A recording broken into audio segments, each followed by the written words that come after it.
Alô meu amigo, alô minha amiga, bom dia. A partir de agora, programa Mesa Redonda. Hoje um programa Mesa Redonda especial, porque o dia é especial. Hoje, ressurreição, morte e ressurreição de Jesus Cristo. Páscoa, esse momento que os cristãos celebram com tanta força, com tanta fé. E para o programa de hoje, nós trouxemos representações do cristianismo e do judaísmo. Nós vamos analisar esse momento do ponto de vista dessas duas religiões monoteístas. Faltou somente uma terceira religião monoteísta, que é o islamismo. São religiões que nascem do patriarca Abraão, desse viés. Então, nós estamos com dois segmentos interessantes para discutir um tema de tanta relevância nesta sexta-feira santa, especialmente para os cristãos. Ao meu lado aqui a colega jornalista e companheira da casa, Rizoni Santos. Bom dia, Rizoni. Bom dia, César Luciano. Um forte abraço para você, para o pessoal de casa. Um abraço especial aos nossos convidados, né? E mais uma vez se disponibilizam para tratar de assunto tão importante, tão comentado, tão debatido na sociedade e, lamentavelmente, ainda, apesar da repetição, às vezes ainda um pouco entendido, né? Então a gente tem a função de esclarecer determinadas dúvidas dos nossos ouvintes nesse programa de agora. Certamente, nós estamos nos estúdios da Rádio Cultura do Nordeste com o bispo diocesano, Dom Bernardino Marquió. Muito bom dia, Dom Dino, obrigado por ter aceito o convite. Bom dia, César, bom dia, Rizoni. Mais uma vez estou aqui, né? Todos os anos, na Sexta-feira Santa, vocês não me deixem em paz.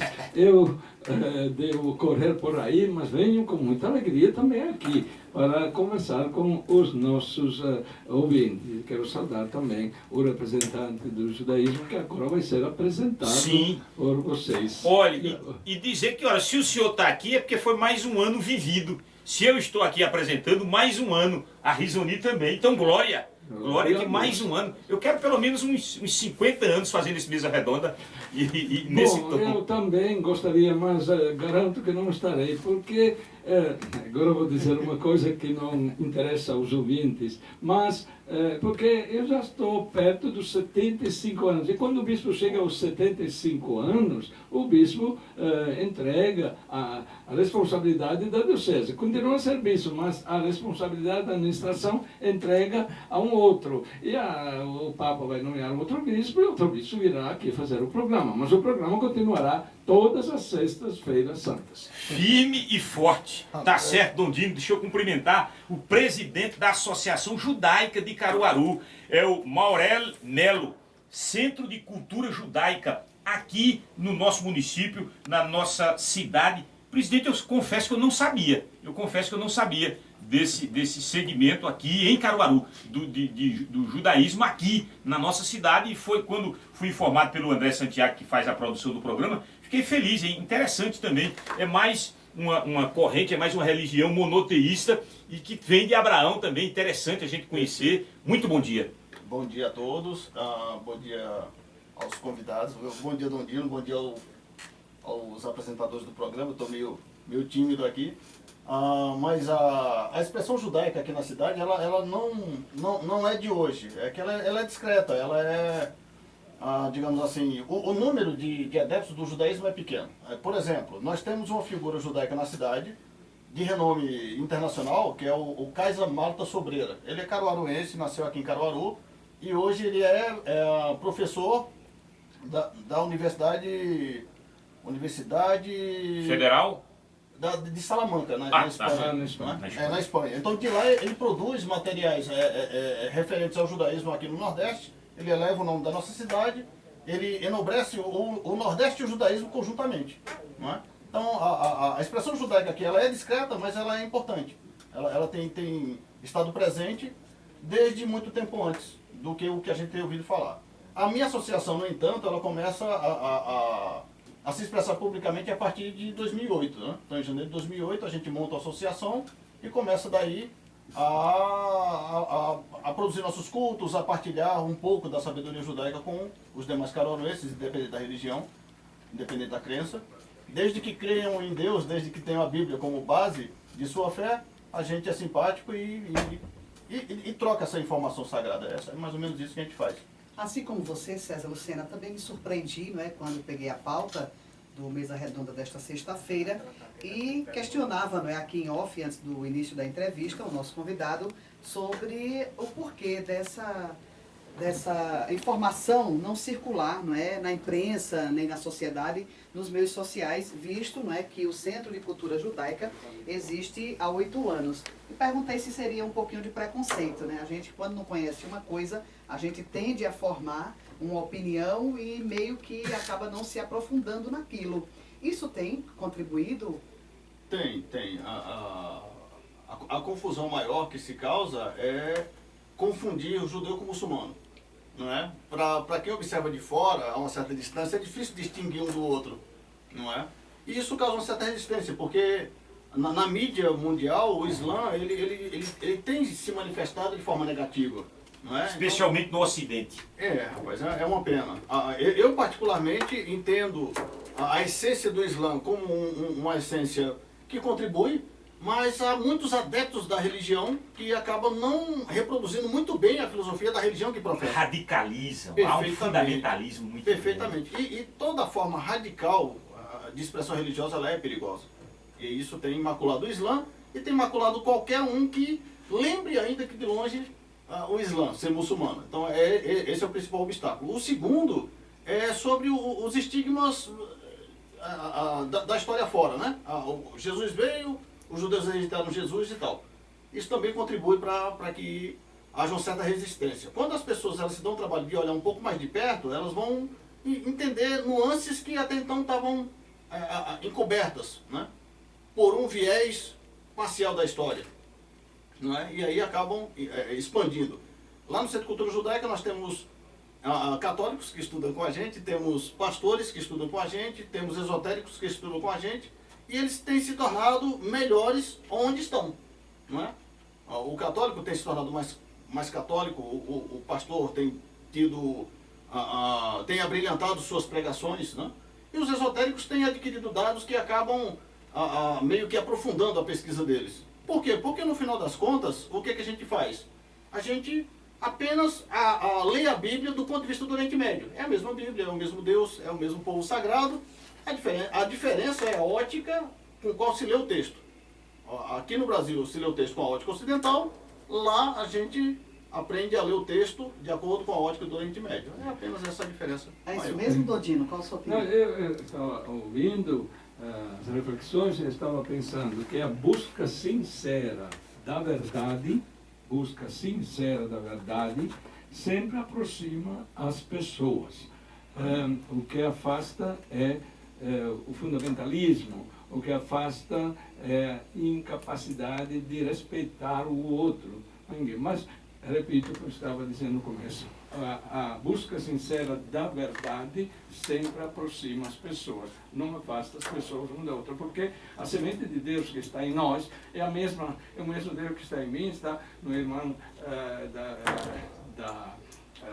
judeu, está no irmão muçulmano, está naquele que até não tem fé, mas a semente de Deus está presente na pessoa humana. E o respeito tem que prevalecer, não é?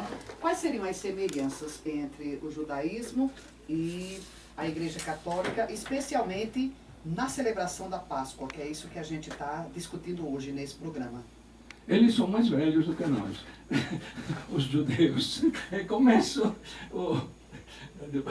porque até o Papa São João Paulo II, Bento XVI, e agora Papa Francisco, que foi na sinagoga de Roma, eles lembraram disso, vocês são os irmãos mais velhos. Depois a história avançou e quando veio Jesus Cristo, então nós aceitamos Jesus Cristo como Messias, como Salvador.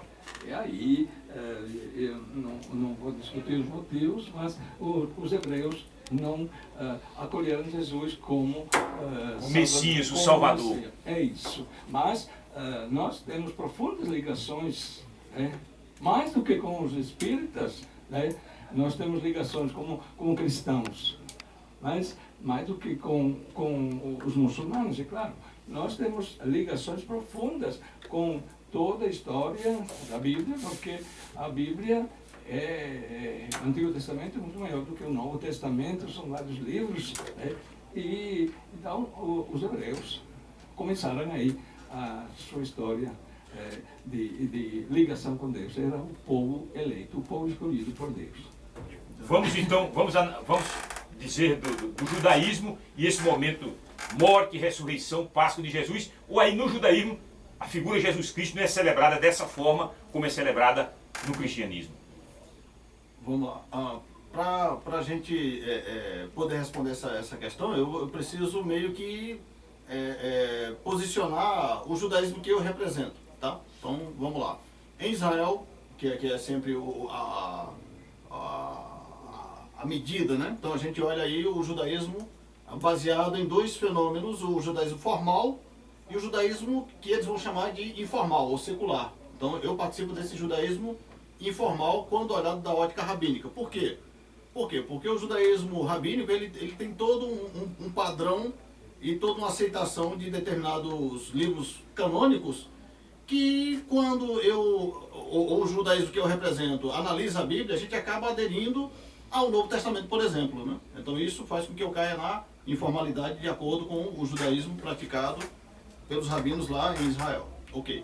Contudo, a expressão judaica ao qual eu represento, hoje em Israel já ultrapassa os adeptos de 235 mil e contando, não é? O que já se pensa lá em Israel, os sociólogos lá já imaginam que o judaísmo com o Novo Testamento provavelmente já é cogitado como o judaísmo do futuro. Não é? Um dia, e não muito longe, o judaísmo com o Novo Testamento será a maioria. Hoje é a minoria. Ok? Então, nesse sentido, nós sim, acreditamos na morte, acreditamos na ressurreição, mas sob uma ótica judaica. E sobre a ótica judaica, em relação à Páscoa, o foco central da comemoração não é a morte e a ressurreição, é a saída do povo do Egito, que é onde a Páscoa ela tem origem, né? Quando o Eterno ele enviou Moshe Rabbeinu, o Rabino Moisés, para libertar os hebreus do Egito, ele ordenou que qualquer um que quisesse escapar da praga da morte dos primogênitos, qualquer família, deveria sacrificar um cordeiro, passar o sangue desse cordeiro no umbral da porta. Quando o anjo da morte se manifestasse, a casa onde houvesse essa marca de sangue, o primogênito não morreria. E aí, nesse caso, o que foi que aconteceu? Tanto judeus quanto egípcios ouviram e passaram o sangue no umbral da porta, e houve judeus e egípcios que não quiseram respeitar isso aí e não passaram o umbral na porta. Então houve morte na casa de judeus e de egípcios que não deram atenção à mensagem divina, e houve livramento e salvação na casa de judeus e de egípcios que deram ouvidos à mensagem divina. O que faz com que a mensagem divina, nesse caso, ela comece e parta de uma ótica nacional, mas se expanda para o mundo. Né? De outra forma, então o livramento não teria livrado os egípcios. E aí, após essa praga, o faraó acaba entendendo que não dá mais para suportar os hebreus ali, liberta, e nós deixamos de ser escravos e nos tornamos uma nação livre a partir desse evento. E o Eterno nos ordena que comemore essa transição de escravos para povo livre. Essa passagem, essa Páscoa. Perfeitamente. É que nesse caso o nome Páscoa, ele vem do hebraico Pessar. Perfeito. E Pessar está relacionado, não é a transformação de escravo em livre, mas ao que fez o anjo da morte. Ele veio na casa e quando achou o sangue ele pulou por cima. Então esse pular por cima é Pessar. Né? Daí de onde se origina o nome da festa. Então a gente comemora essa pulada ou escolha do anjo da morte entrar numa casa e não entrar na outra em todos os anos no dia 14 de Nissan, que todo ano cai mais ou menos entre março e abril, né? 14 de Nissan, que é um ponto em comum com a Páscoa cristã. Chega a ser quase... Isso. Às vezes até coincide, né? Aí nós estamos de acordo com... porque toda a Igreja Católica respeita o Antigo Testamento, então essa é a história da libertação e essa Páscoa que era celebrada... Figura de Moisés. Tudo. E Jesus celebrou também esta Páscoa. Sim. Daí, porém, veio a renovação. Perfeito. Mas posso fazer uma pergunta? Por favor. Falou do judaísmo informal, que tem alguma ligação com o Novo Testamento. Aí não entendi bem. Posso mais fazer uma outra pergunta? Já nasceu no hebraísmo ou nasceu como cristão e depois para entender aclarar a situação. Vamos lá. Eu acredito que a primeira pergunta seria conceituar o que é o judaísmo informal, e a segunda é sobre como eu me tornei judeu. Não é? Ok. Respondendo a primeira pergunta. É considerado judaísmo informal a expressão judaica que não é tida como rabínica. Por exemplo, na Idade Média, no século XVI, houve um pensador judeu, era rabino também, muito influente e muito importante, que o rabinato, que representava o judaísmo formal da época, o excomungou. Né? E nem por isso ele deixou de... Hoje, o mundo judaico como um todo abarca a obra dele como judaica, mas na época não. Na época ele foi excomungado. Qual é o nome? Baruch Spinoza. Imaginei. Que é o Bento Spinoza, né? Eu estudei quando estudava filosofia. Perfeito, perfeitamente. Então o rabino Baruch Spinoza, ele foi uma figura muito influente. Só que como o pensamento dele acabou meio que destonando do quórum de pensamento rabínico da época, ele foi tido como um praticante do judaísmo informal. Ele nunca deixou de ser judeu. Daí o campo fértil para que ele pudesse se estabelecer, ou pelo menos propagar o seu gênio na literatura, foi as academias cristãs. Então ele se firma lá, e como era costume na época, ele vai equivaler o nome hebreu dele para o nome cristão. Então de Baruch Spinoza vira Bento Spinoza, e aí ele se eterniza na história. É mais ou menos isso o que ocorre hoje. Né? Isso sempre ocorreu. Perceba, por exemplo, vou dar um exemplo aqui na Bíblia. Né? Na Bíblia, Deus tomou Davi como rei dos judeus. Mas quando Deus fez isso, Davi, um pouquinho para frente nos capítulos, virou um marginal em Israel. O rei Saul caçou ele por muito... Então o judaísmo formal era do partido de Saul. Davi era do judaísmo informal. Aí com o passar do tempo houve uma reviravolta, né? O judaísmo informal de Davi virou o judaísmo formal. Isso é um fenômeno corrente. Respondeu a primeira pergunta? Eram as políticas daquele tempo. Políticas e brigas intelectuais, religiosas. Desde as primeiras civilizações. Verdade. A gente já respondeu, Deus abençoe. Aí viria a segunda, acho que ela quer fazer uma observação. Não, pode concluir a pergunta de Dom Adilo. A segunda é o seguinte, eu nasci católico praticante, né? Sou de família católica praticante, e o amor a Deus, o apego à religião, eu tive acesso através de meus avós. Foram eles que me ensinaram sobre respeitar os mais velhos, respeitar a Deus, respeitar a Bíblia como palavra de Deus, veio daí. Como é que eu me torno judeu? Me torno judeu na medida em que, na ânsia de querer entender detalhes da Escritura Sagrada, eu acabo me deparando com a origem do povo nordestino. Então, como é que surge o povo nordestino? Para isso, eu preciso reportar-me, tentar fazer um resumo rápido do fenômeno. Em 1492, dois reis importantes lá da Espanha, a rainha Isabel, né, e o rei Fernão, eles se casam, unificam o reino e expulsam os muçulmanos da Península Ibérica. E eles, por sua vez, vão tentar manter ali a unidade do reino, vão tentar manter tudo sob controle, e para isso eles colocam um estatuto, um édito, né?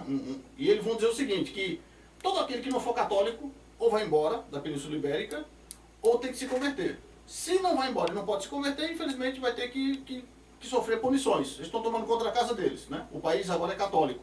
Quando era muçulmano era do mesmo jeito, né? Agora é católico. Então os judeus da Península Ibérica, eles chegaram lá antes dos muçulmanos chegarem. E já conviveram com os muçulmanos por 800 anos. Península Ibérica, entenda-se, Portugal e Espanha. Perfeitamente, perfeitamente. Então, a partir de 1492 surgiu esse fenômeno e muitos judeus foram embora para outras regiões. Alguns se converteram ao catolicismo e outros acabaram morrendo nas fogueiras da Inquisição. Ok, desses judeus que se converteram, eles vão desenvolver um estilo de vida do seguinte. Eles publicamente são católicos, vão à missa, tem toda a teologia católica lá, professam sem nenhum problema. Em casa, eles vão fazer as liturgias judaicas no lar. É o que a história vai grafá-los como criptojudeus. Os judeus da cripta, o judeu escondido. Né? Escondido. Perfeito. Isso se segue até mais ou menos 1500. Né? Aí, com a descoberta do Novo Mundo, esses judeus católicos, eles vão pensar em que talvez, se eles colonizarem com a aval da coroa algum país do Novo Mundo, eles podem reedificar o que eles entenderam como a Nova Jerusalém, que é para viver em paz o judaísmo, viver livre, sem censura. E o Brasil foi alvo disso. Né? Então, de forma que a cada 3 colonos, um era judeu. E esse fenômeno ele se estabelece a princípio do Maranhão até a Bahia. Isso vai ser muito forte. A primeira Sinagoga das Américas, ela é fundada aqui. Quem organiza ela, quem acaba tomando conta dela, é o Rabino Bob da Fonseca. E eles vão passar quase 50 anos, mais ou menos, em atividade. Depois, os portugueses, eles perdem o poder do país para os holandeses e depois retomam novamente. E nessa retomada portuguesa, a comunidade é desfeita. E quem pode ir embora vai, quem não pode acaba se assimilando de novo. Né? Vai de novo reproduzir o mesmo fenômeno social que produziu em Portugal. É aí onde se configura, por exemplo, certos costumes da comunidade católica nordestina que a gente faz, mas sem ter consciência que faz. Por exemplo, Pode concluir. percebeu, se a gente observar, perceba que as donas de casa, principalmente de sítio, vai a casa da porta da frente para a porta dos fundos. Nunca da porta dos fundos para a porta da frente. Já perceberam isso? Verdade. Não é? É. Isso no mundo judaico é porque existe uma peça na porta chamada mezuzá. Essa mezuzá guarda um pergaminho que pra gente é sagrado e o lixo é impuro. Então não vai passar o que é impuro pelo sagrado, portanto se faz para fora. Mas a mulher nordestina não sabe o que está fazendo. Ela vai dizer que é para não espantar a sorte ou para não atrair o mal. Mas isso vem passando de tradição. Por exemplo, aqui no Nordeste a gente tem aquela coisa assim de, olha, não conta estrela para não criar verruga. Já viram isso? Já. Pois é, isso se tem origem justamente porque toda festividade judaica ela surge com o aparecimento de 3 estrelas no céu. E as crianças são ávidas por festa, então elas vão para a rua e ficam contando. E assim que aparecer, ela corre para avisar. O pai de família queria passar essa herança para o filho, mas não queria correr o risco de ser dedurado, para não ter problema com a lei na época. Então ele vai dizer o seguinte para o filho: não conte para não criar verruga. Então o filho poderia estar olhando para o céu contando sem apontar. A gente, na época, sabia porque fazia. Hoje faz sem saber, mas o costume se manteve. E assim como esses, há muitos outros costumes que a gente vai observando na forma nordestina de se comportar, que nos difere do resto do Brasil. Aí houve uma boa Perfeito. mistura, né, de santidade, de Cultura, ritos, rituais. E das fraquezas humanas Sim, também. sim. Aí junta Sim. tudo, nós E estamos aí- no lugar melhor do mundo. Então, no final das contas, quando eu entro em contato com essa herança histórica, eu acabei aderindo, abraçando isso. Então, me circuncidei. Isso lhe sou judeu. persuadiu. Sim, E sim. você seguiu. Me fez sentir-me conectado, né? Pronto. Com a fé, primeiramente, eu acho que essa é a base de todo religioso. E além da fé, entender que a minha origem... Foi aí que importa nasceu o judeu. Isso, O perfeitamente. judeu Maurel. Perfeito. Eu Essa vou é para o uma- intervalo. Pois não. Na volta a gente continua discutindo religião nesta sexta-feira santa para os cristãos católicos, com a presença do presidente da Associação Judaica de Caruaru e o bispo diocesano nesse programa Mesa Redonda. O intervalo é rapidinho.